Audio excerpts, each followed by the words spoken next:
ಪ್ರಶ್ನೆ 1. ಮೂಕಲ್ಲಾ ಬಂದರು ಯಾವ ದೇಶದಲ್ಲಿದೆ? A. Oman, B. Yemen, C. Saudi Arabia, D. Djibouti.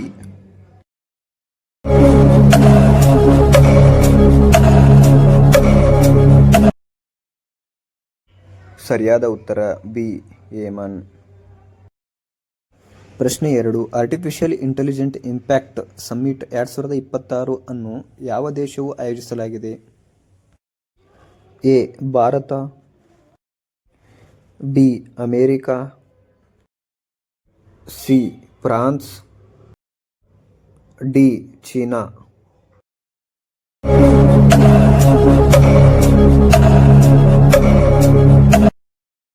ಸರಿಯಾದ ಉತ್ತರ ಎ. ಭಾರತ. ಪ್ರಶ್ನೆ 3. ರಾಷ್ಟ್ರೀಯ ಪಕ್ಷಿ ದಿನವನ್ನು ಯಾವ ದಿನಾಂಕದಂದು ಆಚರಿಸಲಾಗುತ್ತದೆ? ಎ. ಜನವರಿ 1, ಬಿ. ಜನವರಿ 3, ಸಿ.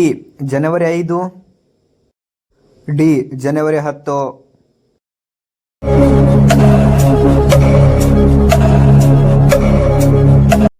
ಸರಿಯಾದ ಉತ್ತರ ಸಿ. ಜನವರಿ 5.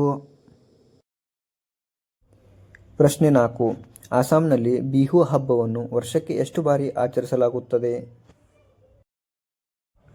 A. 1, B. 2, C. 3, D. 4.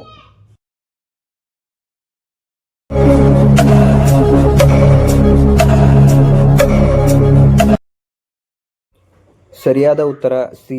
3.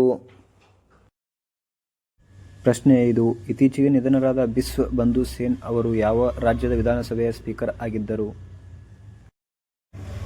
A. Paschim Banga, B. Odisha, C.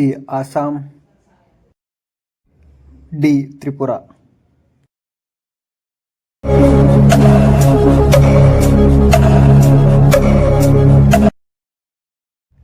ಸರಿಯಾದ ಉತ್ತರ ಡಿ. ತ್ರಿಪುರಾ. ಪ್ರಶ್ನೆ 6. ಪ್ರಧಾನಮಂತ್ರಿ ನರೇಂದ್ರ ಮೋದಿ ಅವರ ಅಧ್ಯಕ್ಷತೆಯಲ್ಲಿ ನಡೆದ 5ನೇ ರಾಷ್ಟ್ರೀಯ ಮುಖ್ಯ ಕಾರ್ಯದರ್ಶಿಗಳ ಸಮ್ಮೇಳನ ಎಲ್ಲಿ ನಡೆಯಿತು? A. New Delhi, B. Varanasi, C. Jaipur, D. Gandhinagar.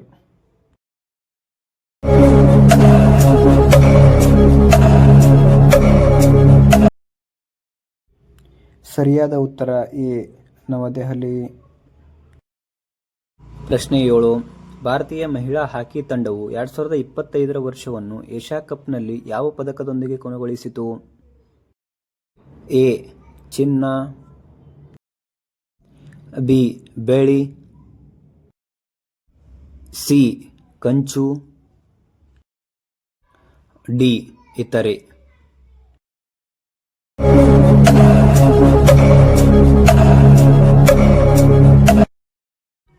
ಸರಿಯಾದ ಉತ್ತರ ಬಿ. ಬೆಳ್ಳಿ. ಪ್ರಶ್ನೆ 8. ರಾಷ್ಟ್ರಪತಿ ದ್ರೌಪದಿ ಮುರ್ಮು ಅವರು ಯಾವ ಬಂದರಿನಿಂದ ಸಬ್ಮರೀನ್ ಸಮುದ್ರ ಪ್ರಯಾಣವನ್ನು ಕೈಗೊಳ್ಳಲಿದ್ದಾರೆ? ಎ. ಮುಂಬೈ ಬಂದರು, ಬಿ. ವಿಶಾಖಪಟ್ಟಣಂ ಬಂದರು, ಸಿ. ಕೊಚ್ಚಿ ಬಂದರು, ಡಿ. ಕಾರವಾರ ಬಂದರು.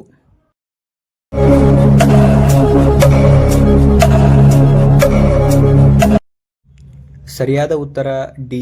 ಕಾರವಾರ ಬಂದರು. ಪ್ರಶ್ನೆ 9. T20 ಇಂಟರ್ನ್ಯಾಷನಲ್ನಲ್ಲಿ 4000 ರನ್ ಪೂರೈಸಿದ ಮೊದಲ ಭಾರತೀಯ ಮಹಿಳೆ ಯಾರು? A. Harmanpreet Kaur, B. Mithali Raj, C. Smriti Mandhana, D. Jemimah Rodrigues.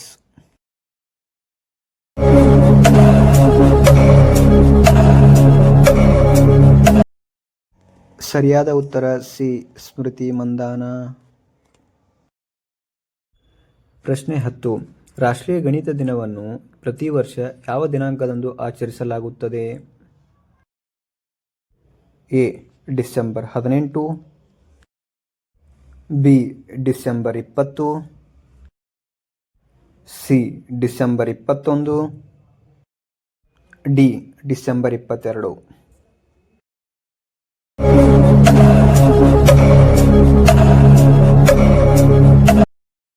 ಸರಿಯಾದ ಉತ್ತರ ಡಿ. ಡಿಸೆಂಬರ್ 22.